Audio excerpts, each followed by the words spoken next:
Assalamualaikum dan hai semua. Nama aku Yaya. Hari ini aku nak kongsi pengalaman aku sendiri diikuti oleh si Dia dari jalan lama menuju ke rumah nenek.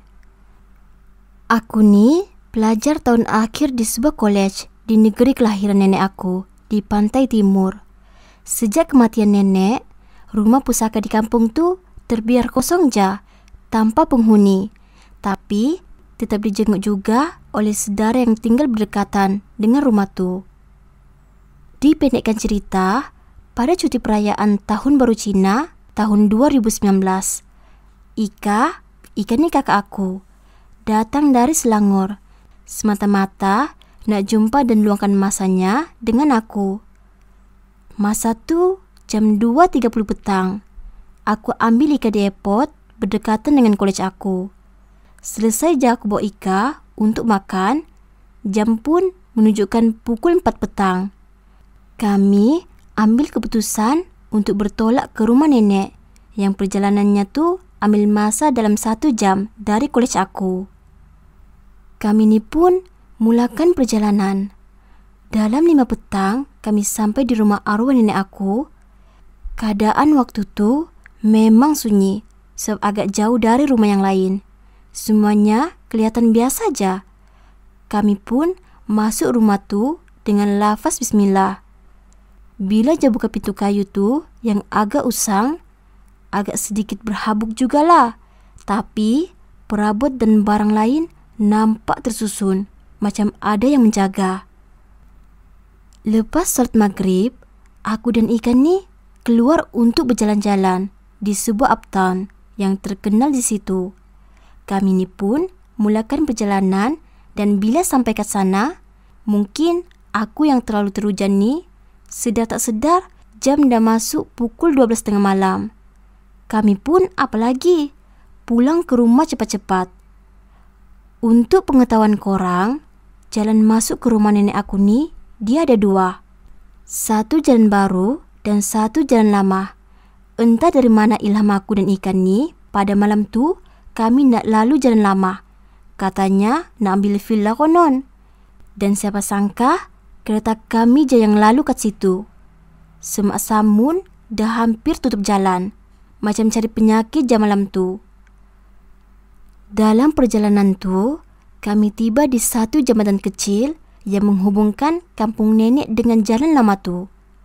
Spontan si Ika ni bersuara, "Hati-hati Yaya, tempat ni keras tau. Dia suka ikut balik." Gelaknya tu menyakat kataku. Aku ni apa lagi? Aku jeling dia dan tak cakap apa-apa.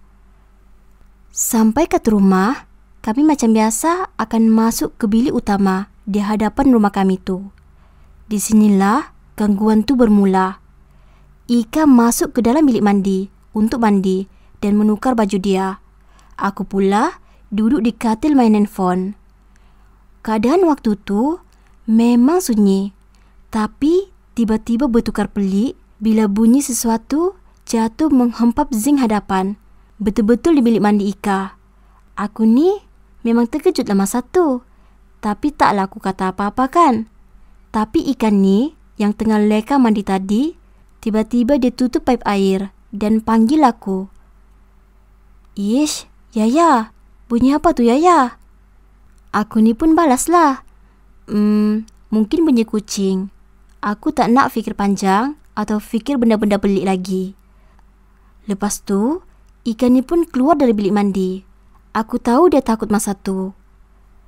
Lepas tu, dia pun minta teman aku. "Yaya, teman aku jap pakai skincare kat luar."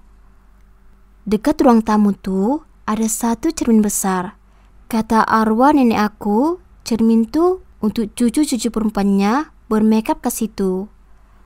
Aku ni pun akurlah dan atur langkah keluar ikut Ika. Tak sampai seminit aku keluar, aku masuk balik ke dalam bilik. Dalam hati aku, padan muka kau Ika, fikirku waktu tu, aku nak takutkan Ika aja. Tak sampai beberapa saat aku masuk bilik tu, terkejut gila aku waktu tu.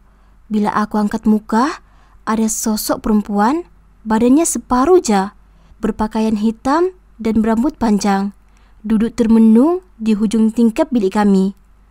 Masa ni, aku berpaling tak mau tengok muka dia. Tapi hati aku ni macam suruh aku tengok untuk kali kedua.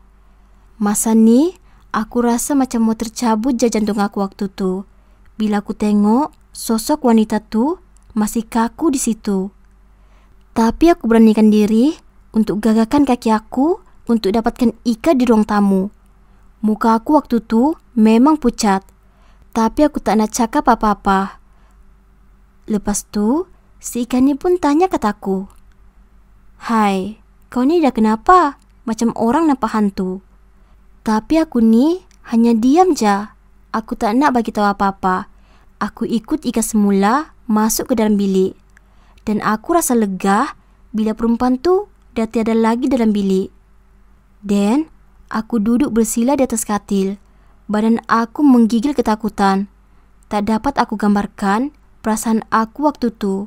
Sebab itu kali pertama aku nampak makhluk di depan mata aku. Beberapa minit kemudian, aku tak tahan lagi. Aku cerita kepada Ika apa yang berlaku. Dia ni cuak habis, satu badan tergetar. Tengah asyik bercerita tu, tiba-tiba kami dengar ada suara di luar rumah, seolah-olah macam mengejek percakapan kami dengan bahasa yang tak kami faham. Aku apa lagi? Aku terus call kawan lelaki aku, nama dia Amir, yang tinggal tidak jauh dari kawasan tu. Rasanya kurang setengah jam dia sampai. Memang lega masa tu, hilang 1000 ketakutan aku bila si Amir ni datang ke rumah tu. Oh ya, si Amir ni dia agak pandai dalam hal gaib ni. Sampai jaga rumah tu, dia terus periksa sekitar rumah. Lepas tu, dia pun teman kami pada malam tu. Katanya, dia memang nampak ada sesuatu yang ikut kami pada malam tu. Tapi katanya, sekadar menumpang je. Dia tak tertarik pun dengan salah seorang dari kami. Sebab kejadian tu, percutian kami dibatalkan. Ika dia demam teruk dan dia ambil keputusan untuk pulang ke Selangor. Jadi, pengajaran yang aku nak sampaikan ke sini, kita kena jaga mulut kita walau kat mana sekalipun kita berada. Tambah-tambah di kawasan yang kita baru masuk. Sekian saja cerita daripada aku. Maaf kalau cerita ni agak bosan untuk korang ataupun agak tidak memuaskan untuk korang. Tapi ini cerita sebenar yang terjadi kepada aku dan juga kakak aku. Aku harap korang suka dengan cerita aku ni. Sekian, terima kasih.